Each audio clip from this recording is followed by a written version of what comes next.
यार जब अमेरिका का नाम आता है तो पहला थॉट आता है सुपर पावर और अमेरिका द ग्रेट, अमेरिका ये अमेरिका वो। बट आजकल उन्हीं के ट्रम्प साहब ने, अमेरिका का तो पता नहीं बट ट्रम्प साहब का नाम जब से आने लग गया है यही निकलता है मुंह से, ओ ट्रम्प बचाचा बस कर यार बस कर। क्यों खुद की फजीहत करवा रहा है, खुद अपना बेड़ा गर्क करवा रहा है और साथ में दुनिया को भी लपेटे में ले रहा है। ऐसी इतनी सारी बातें चल रही है ना, चाहे वो इसराइल का और ईरान के वॉर से सिचुएशन में बातें हो, चाहे G7 समिट के अगेंस्ट मोदी साहब और G7 समिट में उल्टे सुल्टे बातें हो, चाहे आपके पाकिस्तान के साथ आसिम मुनीर वाला हिसाब किताब। आई मीन हर पॉइंट पर या हर चीज पर या इवन जो क्रेडिट लेने की होड़ में रहते हैं भाई साहब, हर तरफ कहीं ना कहीं ट्रम्प साहब। और इवन वो तो कोई भूल ही नहीं सकता ना, मस्क वाला जो हिसाब किताब है वो तो इस ईरान और इसराइल की टेंशन में रह ही गया फिलहाल के तौर पर। But on a serious note, Trump साहब को सीरियसली कोई जाकर कहे बस कर भाई बस कर, जो मुद्दे हैं उन पर कंसंट्रेट कर। तो सबसे पहले हम इस वीडियो पर ये सब एड्रेस करेंगे ही, मोदी साहब के बारे में बात भी करेंगे और क्यों मुझे लगता है ट्रम्प खुद का तो पता नहीं बट पाकिस्तान की मरवा कर छोड़ेगा और पूरी तरह से अगर बची कुची है उसे वो मरवा कर ही छोड़ेगा। एनीवेज ट्रम्प साहब का पहले बात करते हैं इसराइल और ईरान के युद्ध के ऊपर। यार अब ट्रम्प इतना अनप्रेडिक्टेबल है, अब ये अनप्रेडिक्टेबल है, बहुत ज्यादा प्लानिंग कर कर ये सब कुछ करता है, या भाई साहब से होता नहीं है, भाई साहब करना नहीं चाहते, इनसे हो जाती है ये सारी हरकतें। ये तो ट्रम्प साहब ही बता सकते हैं, क्योंकि ईरान और इसराइल में कुछ दिन पहले तक या कुछ घंटों पहले तक भाई साहब ईरान को वार्निंग्स दे रहे थे, सीज फायर की बातें कर रहे थे, ट्रेड डील की बातें कर रहे थे, this and that. All of a sudden भाई साहब का बयान आता है कि हमने उनके पूरे स्काइज को कंट्रोल करके रखा हुआ है, हमने ये किया हुआ है, तो मेरे लिए सिर्फ कोई और ऑप्शन ही नहीं है, तुम कंप्लीट सीज फायर कर कर कंप्लीट सरेंडर करो, तुम्हें हम बख्शेंगे नहीं, ये एंड दैट। ये युद्ध तो ईरान और इसराइल का हो रहा था और आप तो बाहर बैठे सिर्फ वॉच कर रहे थे और ये कह रहे थे कि क्योंकि इसराइल के पास हमारे दिए हुए, चाहे वो पैसों से या जैसे ये आपने मेंशन नहीं किया, हमारे दिए हुए वेपन्स हैं, और उसमें भी आप अपनी प्रमोशंस कर रहे थे कि जो कि वेपन्स दुनिया भर के दी बेस्ट हैं, दिस एंड दैट, और इसराइल को यूज करना भी आता है। यानी कि एक तीर से कितने शिकार कर रहे थे, एक तो आप धमकी दे रहे थे ईरान को, दूसरा इसराइल के ऊपर ये दिखा रहे थे कि हम ही हैं तुम्हारे ऊपर, हमारे वेपन से तुम काम करते हो, दुनिया को बता रहे थे कि जो हमारे वेपन्स होते हैं वो बेस्ट होते हैं। क्यों? क्योंकि इसराइल ने इतना कंट्रोल कर कर दिखाया है दुनिया को, उन्हें यूज कर कर दिखाया है, और साथ में ये कह दिया कि क्योंकि इसराइल को यूज करना आता है इसलिए ये इम्पैक्ट है।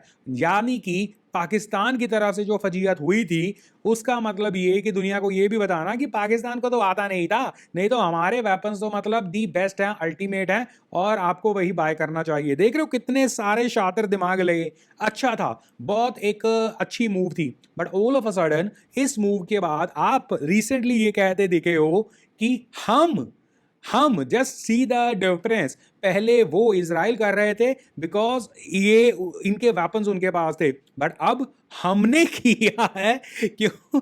आई मीन जब लग रहा है सिचुएशन लग रही है कंट्रोल में या लग रहा है कि थोड़ा सा क्रेडिट लेना है तो हमने किया है। यूएस सीधी तौर पर, ट्रम्प साहब सीधी तौर पर ये बताते दिख रहे हैं कि भाई हमारी वजह से ये सब कुछ पॉसिबल है, सो दैट मीन्स क्रेडिट लेने भाई साहब आ गए हैं। यही उन्होंने किया रिसेंट टाइम्स में इंडिया वर्सेस पाकिस्तान। और बाय द वे ये भी कोई भूले ना कि ईरान हर रोज धमकियां दे रहा है, वहां पर सिचुएशन क्या है। ईरान इसलिए डिसएडवांटेज में नहीं है कि उनके पास कोई असला बारूद खत्म हो गया है, मिसाइलें कहाँ जाती हैं उनके पास बहुत हैं। प्रॉब्लम इज उनके ये मिसाइलें लॉन्चर वगैरह जो हैं वो स्मार्टली इसराइल ने पहले खत्म किए हैं, इस वजह से ईरान इज इन प्रॉब्लम। और अभी भी ईरान की तरफ से इवन ट्रम्प साहब ने भले ही कह दिया हो कि complete surrender this and that, but Iran की तरफ से दी एन वर्ड वाली धमकी ऑलरेडी आ चुकी है, ये नहीं भूलना चाहिए। सरेंडर के ऊपर उनके दी सुप्रीम लीडर बोल चुके हैं कि भाई हम सरेंडर नहीं करते। वैसे भी एक बात अगर कही जाए यार, 86 साल का बुजुर्ग बंदा है, एक तो 86 साल के बाद किसी की आप फितरत नहीं बदल सकते, दूसरा यार 86 साल के बाद आपको जीने की कितनी तमन्ना हो सकती है। यहाँ पर तो जो इनकी कम्युनिटी कहती है कि 72 हूर वाला हिसाब किताब दुश्मन से लड़कर करना है, दुश्मन को फतेह कर कर करना है देशानदार, तो वो तो एक 86 साल के बुजुर्ग के लिए बहुत, मतलब वो कहते हैं ना कि जन्नत वाली खुद पर्सनल इनविटेशन आया है, तो वो सरेंडर कर कर अपना सारा 86 साल का जो लाइफ है वो खराब क्यों करेगा। So you can very well imagine. Anyways, तो ट्रम्प साहब यहाँ पर ऐसा नहीं है कि कुछ कंट्रोल कर कर बैठे हैं, इजराइल बेचारा झेल रहा है, इजराइल के ऊपर लग रही है। ट्रम्प साहब क्रेडिट लेने को नंबर वन, ट्रम्प साहब अपने इक्विपमेंट्स प्रमोट करने में नंबर वन, ट्रम्प साहब किसी की बेइज्जती करनी हो, किसी के साथ चुटकुले करने हो, उसके लिए नंबर वन, मरने के लिए इजराइल, क्रेडिट लेने के लिए अमेरिका। खैर, क्रेडिट लेने की जब बात आती है इंडिया वर्सेस पाकिस्तान में, हमें पता है प्रीवियसली ट्रम्प साहब ने बहुत ज़्यादा क्रेडिट लिया, बहुत बार क्रेडिट लिया, बार बार लेते रहे, बट रिसेंटली भी उन्होंने दोबारा से शुरू कर दिया। बट अब थोड़ा सा वो कहते हैं ना, चेंज ऑफ स्टांस है। अब ये मोदी साहब की कन्वर्सेशन जब हुई है उसके बाद हुआ, उसके बारे में बात करेंगे आगे, या ये क्योंकि इंडिया की तरफ से डिनायल आ ही जा रहा है इस वजह से हुआ है, क्या ये इस वजह से हुआ है कि आप इंडिया की बैड बुक्स में इतना नहीं रहना चाहोगे, बार बार आप इंडिया के साथ पंगे नहीं लेना चाहोगे, इस वजह से हुआ है, या ये इस वजह से हुआ है कि अमेरिका में विद इन अमेरिका बोल रहे हैं कि भाई सुधर जा, बस कर, अब तो सच बोल ले, या खुद की अंतरात्मा ने सच बोल डाला। अब कहीं ना कहीं स्टांस ये हुआ है कि इंडिया की तरफ से तो मुझे नहीं पता, पाकिस्तान की तरफ से जरूर उन्होंने मेरी बात मानी है, इसमें तो कोई दो राय है ही नहीं। सारी दुनिया ये मानती है, पाकिस्तान खुद ये मानता है कि अमेरिका ने बीच में आकर हमारा सीज फायर करवाया या इंडिया को रोका। सीज फायर तो मेरे ख्याल से ये होता है ना कि यहां से भी जाना, यहां से भी अटैक होना, और दोनों आपस में कहते नहीं नहीं पीछे हो जाओ, पीछे हो जाओ। यहां पर तो एक अटैक कर रहा था, दूसरा अपाहिज हो गया था डिफेंड करने के लिए भी। तो क्यों ना इसे ये कहा जाए कि पाकिस्तान की तरफ से ट्रंप साहब ने बोला कि तुम जाकर उनसे माफी मांगो, सो दैट वो बंद करें तुम्हें मारना कूटना, क्योंकि हमारे आगे के काम भी हैं, और जिस स्पीड से इंडिया वाले तुम्हारे पे चढ़ाई कर रहे हैं, पता लगे 4-5 दिनों में जब हमने ईरान वाला मसला देखना है, पता लगे कि पाकिस्तान का मसला वहां पर हिंदुस्तान से डील करना पड़ जाए, बिकॉज हालत तो बहुत बुरी थी। बट एनीवेज, ट्रम्प साहब ने अब वो अपना स्टांस थोड़ा सा चेंज किया है, जहां वो पाकिस्तान के लिए ये कह रहे हैं कि पाकिस्तान ने मेरी तरफ से किया है और इसका उन्हें काफी रिवॉर्ड भी मिला है वैसे।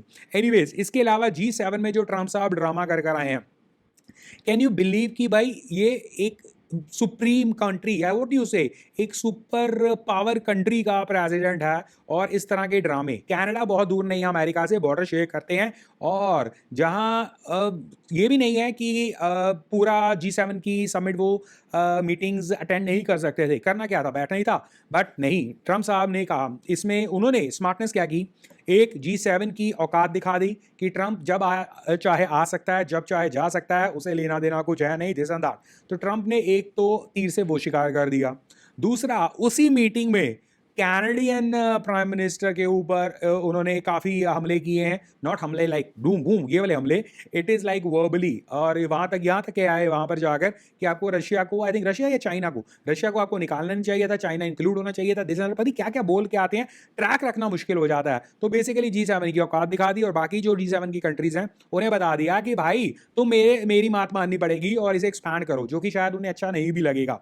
अच्छा, इसके अलावा ये भी माना जाता है कि पॉसिबली ट्रम्प साहब नहीं चाहते थे कि इंडिया को वेलकम किया जाए या इंडिया को बुलाया जाए, कैनेडियन प्राइम मिनिस्टर भी शायद इसी हक में थे, but because of the other G7 की कंट्रीज हैं, उन्होंने कहा ऐसा हो ही नहीं सकता बॉस। तो वहां पर क्योंकि कैनेडियन प्राइम मिनिस्टर तो खुद होस्ट थे, तो फंस गए।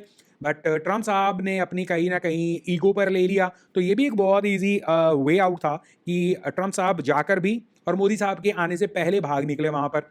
अब क्योंकि उन्होंने देखा कि ये इस तरह का हिसाब किताब उनकी सेहत के लिए बुरा है, क्योंकि एक, उन्होंने अपना पॉइंट प्रूव कर दिया, दूसरा मोदी साहब से फेस करना, अब तक मोदी साहब के अलावा I think weak prime ministers या प्रेसिडेंट्स, जैसे जेलेंस्की के साथ उन्होंने मीटिंग की थी, और यूक्रेन के जो हैं, तो उन्होंने अच्छा खासा डांट दिया था डोनाल्ड ट्रंप ने यूक्रेन के जेलेंस्की को। बट वहाँ पर आपने ये भी देखा किस तरह उस बंदे ने स्टैंड लिया अपनी कंट्री के लिए। उसके बाद कोई अफ्रीका की तरफ से उनका प्रेसिडेंट वगैरह बैठा था, वहाँ पर भी दिलचस्प कन्वर्सेशन हुई। क्या कुछ ऐसी कन्वर्सेशन उल्टी ना पड़ जाए डोनाल्ड ट्रंप के ऊपर और मोदी साहब डायरेक्टली बातें ना शुरू कर दें, क्योंकि मोदी साहब जहाँ जहाँ जाते हैं वहाँ वहाँ कैमरे तो साथ में चलते हैं ना, यू नेवर नो क्या हो जाए। क्योंकि इस समिट के दौरान भी मोदी साहब का जलवा जो दिखा, उस जलवे में भी कई लोगों के हलवे जो बनाए हैं, और वो कहते हैं ना पूरी तरह से जवाब दिए हैं, मोदी साहब को करना आता है। That is very impressive also. तो डोनाल्ड ट्रंप ऐसा कुछ नहीं चाहते थे, जहां उनकी पोजीशन दुनिया भर में डोनाल्ड ट्रंप इस वक्त मशहूर हैं कि ये लूज टॉक करते हैं और इनकी कहे पर कोई भरोसा नहीं है, ये एक घंटे में कुछ और नेक्स्ट घंटे में कुछ बोल सकते हैं। बट क्या डोनाल्ड ट्रंप को ये मालूम था कि अगर इमेज पे किसी ने मेरे ऊपर आकर कुछ ओवरडू किया, that could be a problematic situation. तो बेस्ट क्या है, निकल जाओ। क्योंकि निकल जाओ के बाद आप खुद फोन करते हो, एक फोन कॉल पीएम मोदी के साथ, ऑफिशियल फोन कॉल होती है, जिसकी नोटिंग्स वगैरह जो कुछ उसमें बातें हुई हैं, दिस एंड दैट, वो सारी कन्वे हुई हैं।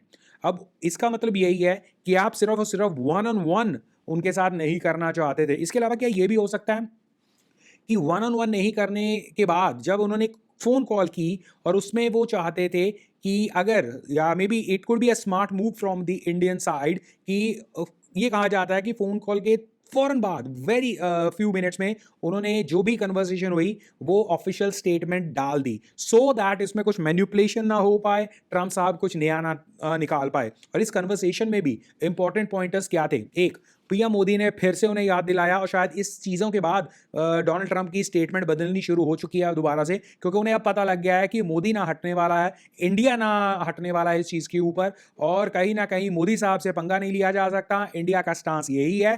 तो इस वजह से उन्होंने अपना सारा शिफ्ट, जो सीज फायर सो कॉल्ड या जो बचाव वाली सिचुएशन है, वो पाकिस्तान के ऊपर शिफ्ट कर दिया है। तो मोदी साहब की जो प्रमुख बात है उसमें यह है कि इंडिया ने किसी के कहने पर नहीं किया है, पाकिस्तान की तरफ से कॉल आया, हमारे टारगेट्स वर अचीव्ड, और उसके बाद तो सिर्फ ये पाकिस्तान ही प्रॉब्लम क्रिएट कर रहा था, और उन्होंने कहा हमने मान लिया, बात खत्म, इसमें अमेरिका को कुछ रोल नहीं है।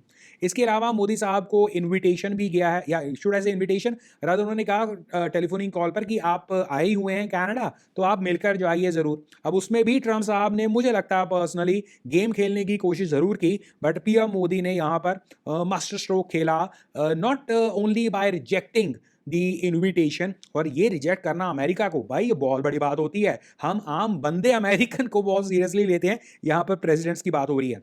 तो एक तो वो हिसाब किताब भाई साहब मोदी ने ऑन फेस कर दिया कि मुझे अमेरिका में आने का कोई शौक नहीं है, और मैं उन जैसा नहीं हूँ कि 4-4 5-5 दिन तुम्हारी मीटिंग के लिए बैठा रहूँ, और मेरा कोई ये नहीं है, मेरे आगे बिजनेस या मेरे आगे काम शेड्यूल्ड है, तो इसलिए आज के लिए माफ़ी। आप तो आ ही रहे हैं ना, आई थिंक इनकी कोई मीटिंग शायद इंडिया में ही हो रही है नेक्स्ट, ग्लोबल समिट वगैरह, तो वहाँ पर तो आप आ ही रहे हैं। तो यहाँ पर उन्होंने ये भी बता दिया कि आपको इंडिया आना पड़ेगा। ऑब्वियसली इसका ये मतलब नहीं है कि हम ज़्यादा बड़े हो गए, this and that, but it is a statement. May be उस वक्त मे बी डोनाल्ड ट्रंप क्या बहाना ले आए, और मे बी वो अपनी ईगो पर ले जाएं, वो माने ना, दिस कुछ भी हो सकता है, वो नहीं मैं कह रहा हूँ, बट इट इज़ अबाउट कि आप एक इतने बड़े देश के प्रेसिडेंट का इनविटेशन इतना खूबसूरती बट ब्रूटली कैंसिल कर रहे हो, रिजेक्ट कर रहे हो, उन्हें बता रहे हो कि भाई जिस तरह तू गया ना, तू भी रुक सकता था, हालांकि ये कहा नहीं गया, एक अंडरस्टैंडिंग की बात है, तू भी रुक सकता था मेरे लिए, बट तूने क्या सोचा, तू निकल गया।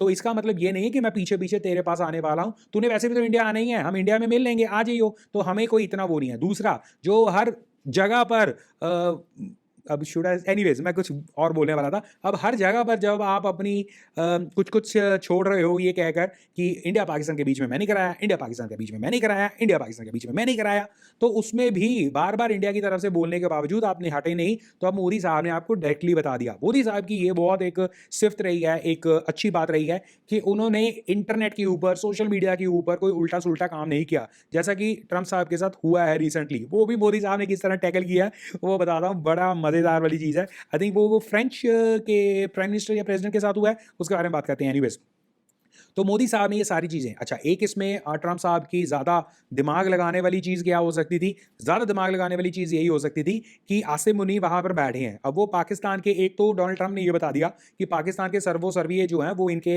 मिलिट्री हेड ही हैं, आसिम मुनीर, और उनके वहाँ पर अगर कोई प्रेसिडेंट, प्राइम मिनिस्टर ये सब कुछ होता है, उनका कोई औकात नहीं होती है, असली ये सेना प्रमुख ही होता है, जो कि खेत मार्शल या फील्ड मार्शल है, तो इसी के ऊपर है सब कुछ। तो एक तो उन्होंने ये बता दिया कि Pakistan is not a democracy, Pakistan is a dictatorship. Dictatorship. और नंबर 2 मे बी गंदा दिमाग, यू नेवर नो, जिस तरह का डोनाल्ड ट्रम्प साहब हैं, गंदा दिमाग चल गया हो कि एक तरफ से आसिम मुनीर को यहाँ पर बिठा के रखा और दूसरी तरफ से पीएम मोदी को बुला दिया, और हु नोज क्या क्या ये सोच सकते हैं, I have no idea. But ये भी एक पॉसिबिलिटी तो थी, और मोदी साहब ने रिजेक्ट कर ये बता दिया, don't play a smart game with me, I am way smarter than you, may be ऐसा कुछ आप ये मान सकते हैं। देन आसिम मुनीर साहब जो हैं लंच करेंगे ट्रम्प साहब के साथ, वाओ। एनीवेज, आसिम मुनीर जो पाकिस्तानी डॉग है वो लंच करने जा रहा है, या लंच किया है ऑल दैट, अब इसका मायने क्या रखता है। और उस लंच या खाने के बाद एक सेंसेशनल प्रॉमिस जो इंटरनेट के ऊपर, अगेन दीज थिंग्स जो है हर पल पल चीज़ें बदलती हैं। प्रॉमिस मैं बाद में बात करता हूं, बट पहले तो ये इनके जो खाने का हिसाब किताब आसिम मुनीर के साथ या पाकिस्तान के साथ, फॉर इजीनेस पाकिस्तान के साथ जो खाने की दावत हुई है, क्या ये सिर्फ इसलिए हो सकती है कि पाकिस्तान में खाने पीने की किल्लत है? आई डोंट थिंक सो, क्योंकि इनके जो मिलिट्री हेड्स हैं दिस एंड दैट, और ये फील्ड मार्शल जो हैं, फेल्ड मार्शल, इनके पास तो बहुत खाने पीने के लिए है, दे आर ब्लडी रिच, तो इन्हें तो आई डोंट थिंक सो कोई कमी होने वाली है। हाँ, पानी की भी नहीं हो सकती क्योंकि बाय कर सकते हैं, पैसा बहुत है, तो इन्हें इतनी खूबसूरती से इनका इतनी इज्जत क्यों? दो लॉजिक्स हैं इसके ऊपर जो मैं समझ पाया हूँ। एक, पाकिस्तान की तरफ से ये भाई साहब भागना चाहते थे और ये पिछले 5-7 दिनों से वहीं पर डेरा जमा कर बैठे हैं, और फाइनली क्योंकि इन्हें नाराज़ नहीं करना चाहते थे, इनकी ज़रूरत है दिस एंड दैट, तो इसलिए ट्रम्प साहब ने इन्हें ऑफिशियली बुला लिया सो दैट एक फेस सेविंग हो जाए, बिकॉज ट्रम्प साहब को अमेरिका को इनकी ज़रूरत है। This could be a reason. इससे भी उनके 2-3 प्रॉब्लम सॉल्व होती हैं। एक, पाकिस्तान की तरफ से कोई हार्डकोर डिसीजन मिलिट्री लेवल पर नहीं हो सकता बिना इनके आसिम मुनीर के। इसके अलावा आप कंट्रोल कर सकते हो पाकिस्तान की ओवरऑल सारा कुछ, अगर आपका बंदा वहाँ पर इनका बिठा कर रखा होगा, और आप बता रहे हो कि पाकिस्तान जो आए दिन ब्रदर ब्रदर करता रहता है ईरान को, ये भी आप स्टेटमेंट दे रहे हो कि उस वक्त जब ब्रदर को बहुत ज़्यादा ज़रूरत थी अपने दूसरे ब्रदर की, उस वक्त उनका जो मेन हेड है वो अमेरिका में बैठा था। दैट मीन्स इनडायरेक्टली आप ये दिखा रहे हो, बता रहे हो, समझा दिया है कि पाकिस्तान अमेरिका की तरफ ही है, या शुड ऐसे अमेरिका ने पाकिस्तान पे कंट्रोल रखा हुआ है, और ईरान को अगर कोई गलत फहमी है वो भी दूर हो जाए। तो बहुत सारे प्रॉब्लम्स यहाँ पर सॉल्व होते हैं। उसके बाद इस खाने पीने की दावत के बाद ये बताया गया है कि ट्रम्प साहब की तरफ से ये बोला गया है कि हर किस्म की मदद दी जाएगी military, and I was shock to see this, I hope this is wrong, but किस किस्म की, आई मीन हर किस्म की मिलिट्री आपको प्रोवाइड किया जाएगा, हर किस्म की असिस्टेंस प्रोवाइड किया जाएगा। वेल, बहुत अच्छी बात है।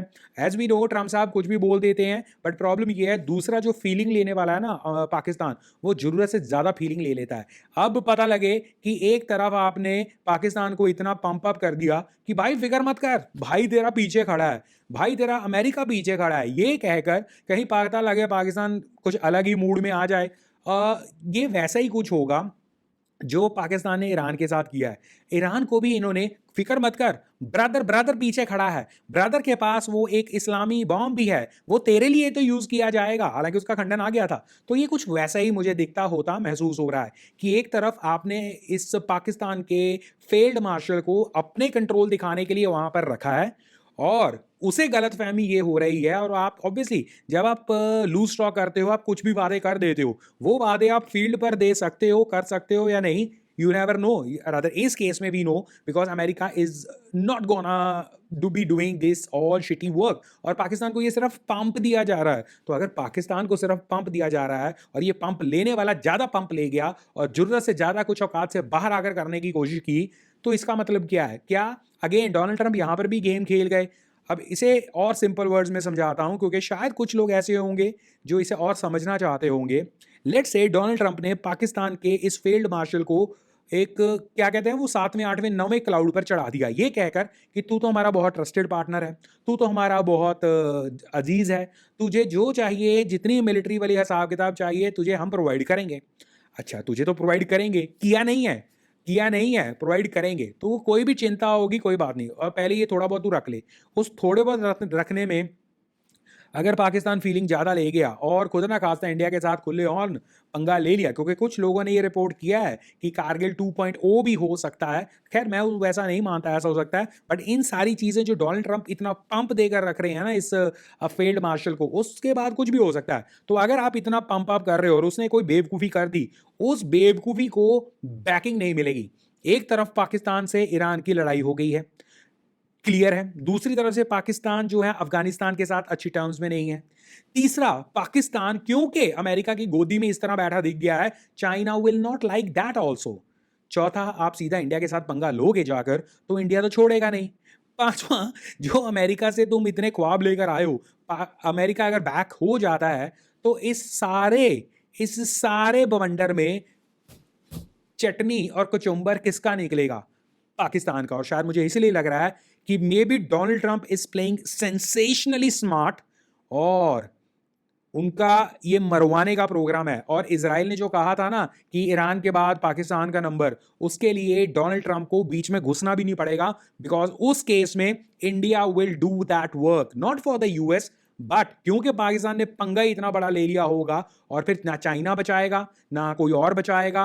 अमेरिका एक वक्त पर जाकर अपने हाथ खड़े कर देगा कि भाई ये सब कुछ थोड़ी ना हमने करना है तुम्हारे साथ, तो और ये तो इंडिया तुम पे अटैक कर रहा है। तो मतलब बेसिकली पाकिस्तान का चौथा उठाने के लिए और 72 हूरों तक पहुंचाने के लिए डोनाल्ड ट्रंप खुद कहीं ना कहीं ये स्ट्रेटजी लगाकर बैठे हैं, जो कि पाकिस्तान को हवा में जरूर उड़ा देगा, बट उस हवा में नीचे गिरने के लिए नहीं, 72 हूरों तक पहुंचाने के लिए। This could be a very well strategically planned thing. हमें आज लग रहा है कि पाकिस्तान को इज्जत मिल रही है, बट पॉसिबली इज्जत उतरी वालों की इज्जत कोई नहीं दे रहा है। वो सिर्फ उसे तैयारियां कर रहे हैं कि एक बार इसका बेड़ा गर्क ही एक बार में करवा देते हैं, और करवाने वाला कोई और होगा, करने वाला कोई और होगा, और जिसके साथ हो रहा है वो को आपको पता ही है। So I think this could be a master stroke वाली हिसाब किताब जो Donald Trump can do it, और पाकिस्तान अपनी बेवकूफियों की वजह से इसमें फंस सकता है। क्योंकि अगेन जो यहां पर हो रहा है, पाकिस्तान बहुत बड़ा लूजर बनकर निकलेगा वंस ये ईरान वाली सिचुएशन टेक ऑन हो जाती है, खत्म हो जाती है।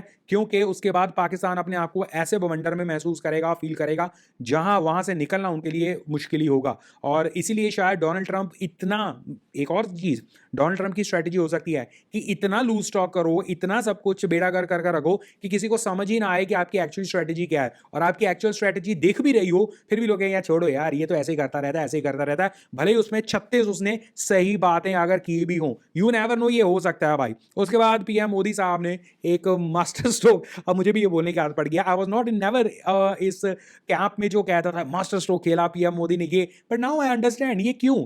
एग्जांपल के तौर पर एज वी नो, फ्रेंच का प्रेसिडेंट साहब जो हैं, उनकी ट्विटर पर डोनाल्ड ट्रंप के साथ थोड़ी बहुत तीखी तू मैं हुई थी, बट एवर इट वाज, मैंने ज्यादा उसे फॉलो नहीं किया। बट जब मोदी साहब, मुझे तब एक्चुअली में पता लगा, क्योंकि डोनाल्ड ट्रंप, वही बात है ना, डोनाल्ड ट्रंप इतनी लूज टॉकिंग करते हैं, इतना सब कुछ लगे रहते हैं कि ध्यान ही नहीं पहुंचता उन तक। तो जब मोदी साहब इन फ्रेंच के प्रेसिडेंट के पास मिले, हाथ उथ मिलाया, गले गुले मिले एंड ऑल दैट, उनसे कहते हैं कि आजकल ट्विटर पर लड़ाइयां हो रही हैं। I mean look at that, ये तो मतलब वो कहते हैं ना कॉमेडियन जिस तरह वो तीर लगाते हैं।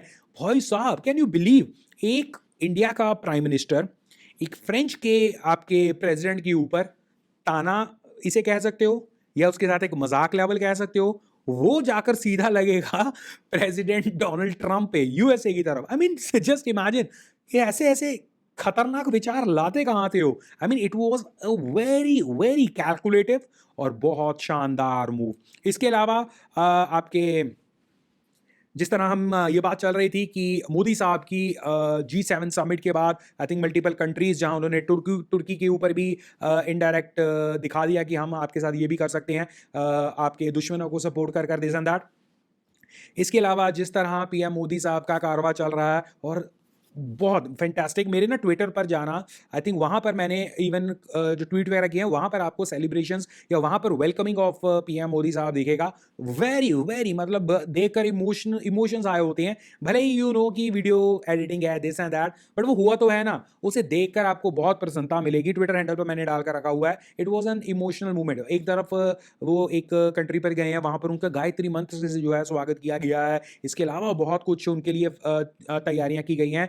बहुत बहुत देखकर अच्छा लगा। एनीवेज, इसके अलावा क्या पाकिस्तान के रडार या पाकिस्तान पे, या नहीं इजराइल के रडार पर क्या पाकिस्तान है नेक्स्ट, वो एक बहुत बड़ी डिबेट चल रही है, जो which I don't think so is gonna happen any time soon. But जो हमने अभी लॉजिक की बात की थी ना, कि ट्रंप साहब ने जो गेम खेल कर रखी हुई है फील्ड मार्शल को अपनी गोदी में दिखाकर, उस वजह से इजराइल का काम हो जाएगा।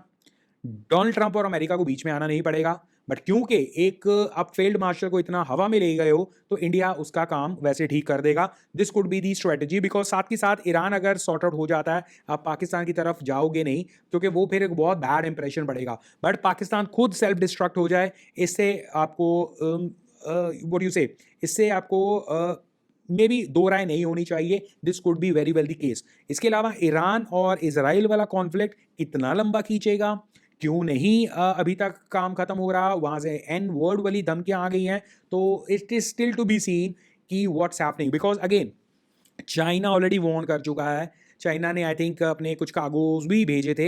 रशिया ने आज वार्निंग दी है, जब मैं ये वीडियो बना रहा था उससे पहले मैं देख कर आया था, रशिया की तरफ से वार्निंग आ गई है कि अमेरिका सोचना भी मत, क्योंकि हमारे लिए वहां तक पहुंचना ज्यादा दूर नहीं है। तो if that is the case, America तो ओपनली बोल चुका है कि वी आर गेटिंग इन। तो आई डोंट नो, क्योंकि एक तरफ ये रशिया के साथ बातें वगैरह कर बैठे हैं, रशिया इतने दिनों से शांत बैठा है, चाइना ऑफिशियली शांत बैठा है, बट हालांकि पीछे से के रास्ते वो अपना वेपन्स वगैरह दे रहा होगा, कुछ कोशिश कर रहा होगा जो इसने पाकिस्तान के अगेंस्ट भी की थे।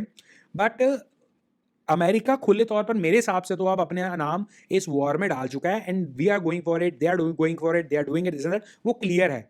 अब रशिया की तरफ से वार्निंग का मतलब क्या है, और अगर रशिया सिर्फ वार्निंग नहीं दे रहा, वो कुछ करने जा रहा है या करेगा, it could be very dangerous. और वो इज ईरान की एन वर्ड वाली धमकी का क्या। सो ये इतनी खिचड़ी यहां पर हो चुकी है, इतना कुछ यहां पर हो चुका है कि बस आप देखते रहो, समझते रहो। एक चीज और, ऑयल वाला जो एक फैक्टर चल रहा है कि ऑयल महंगा हो जाएगा, दिस एंड दैट, यकीनन हो जाएगा, बट आई एम श्योर अब आज 10-15 दिन प्रॉब्लम, पर उसके 15 महीनों तक प्रॉब्लम सॉल्व भी होगी, ये भी हमें भूलना नहीं चाहिए। मेन कंसंट्रेशन इस वक्त होना चाहिए कि ये जो डोनाल्ड ट्रंप कर रहा है, मुझे नहीं लगता यार, बिजनेसमैन बंदा है और ही नोज द ट्रिक्स। मुझे लग रहा है डोनाल्ड ट्रंप की एक स्ट्रेटेजी चल रही है कि अपने आप को डम भी दिखाओ, बट उस डमनेस के बीच में, बड़बोलेपन के बीच में दुनिया का अटेंशन कहीं और करो और अपना काम कहीं और करो। और इस जो काम डोनाल्ड ट्रंप कर रहा है, एक तरफ दुनिया भर से ट्रेडिंग हो रही है, ट्रेड डील्स कंप्लीट हो रही है, अपनी बादशाहत वो सारी दुनिया में प्रूव कर रहे हैं।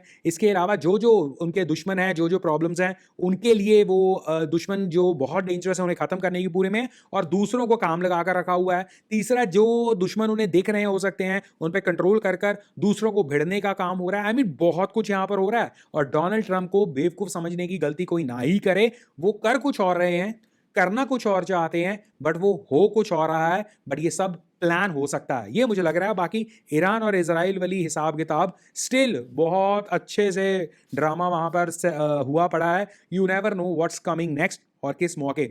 अभी तक हम मान रहे थे Israel is strong, this and that, but मैंने बार बार यही चीज कही है कि इजराइल को लेने की या इजराइल को डैमेज लेने की कैपेसिटी, वो बहुत बड़ी प्रॉब्लम है उनके लिए, वो उनके लिए जी का जंजाल बनेगा। और अगर अमेरिका घुसता है, then Russia, China, this and that, और इसके अलावा ईरान, वो टू मच। तो आज मैंने बहुत बड़ी ये वीडियो जरूर बना दी है, आई थिंक इस चैनल पर मेरी वन ऑफ द सबसे बड़ी वीडियो है। But you do tell me, because इसमें हमने डोनाल्ड ट्रंप से लेकर, मोदी साहब से लेकर, ईरान इसराइल से लेकर, रशिया चाइना से लेकर, पाकिस्तान से लेकर, इंडिया से लेकर, सारा कुछ जो है बात की है। कैसी लगी वीडियो और आपके विचार क्या हैं, खुले तौर पर कमेंट सेक्शन में डालना। लाइक शेयर सब्सक्राइब चैनल को जरूर कर देना यार। और मुझे बताओ, डोनाल्ड ट्रंप वाकई आपको लगता है इतना बेवकूफ है जितना प्रेजेंट हो रहा है, या जो मैंने इस वीडियो पर क्लियरली बात की है कि he is playing smart by showing himself dumb, ये स्ट्रेटेजी चल रही है, क्या कहोगे?